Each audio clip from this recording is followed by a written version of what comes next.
নমস্কার বন্ধুরা, আশা করি আপনারা সবাই ভালো আছেন। আমিও খুব ভালো আছি। আজও আমি নিয়ে এসেছি একটি হাতার ছোট্ট একটি ডিজাইন নিয়ে মেয়েদের জন্য।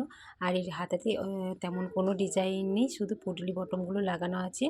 এই পুটলি বটমগুলো কিভাবে বানিয়েছি সেটাই দেখাচ্ছি। প্রথমে আমি এই পুটলি বটমগুলো বানানোর জন্য কিছু শলা নিয়ে নিয়েছি। এইগুলো হচ্ছে যে মালা যেগুলো গাঁথা হয় সেই ছোট ছোট শলাগুলো।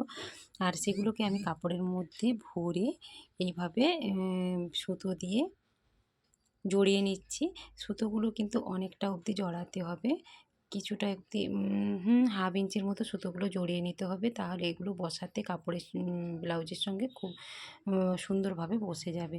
এইভাবে দেখুন, এইভাবে আমি সুতোগুলোকে জড়িয়ে নিয়েছি এতটা অবধি। এরপর আমরা ব্লাউজটা রেডি করা আছে, শুধু মুহুরির ধারে ধারে এইভাবে আমরা ওই পুটলি বটমগুলো দিয়ে সেলাই করে নেব। সিম্পল একটা ডিজাইন, কিন্তু খুব সুন্দর দেখায় এইগুলো। পিঠেতে দিলেও এই পুটলি বটমগুলো খুব সুন্দর লাগে। আর এই পুটলি বটমগুলো আমি এখানে শলা ব্যবহার করেছি, কেউ চাইলে এখানে তুলো বা ছোটো ছোটো কাপড়ের টুকরোও ব্যবহার করতে পারেন। দেখতে পাচ্ছেন কতটা সুন্দর লাগে এগুলো বসালে। যারা সিম্পল ডিজাইন পরে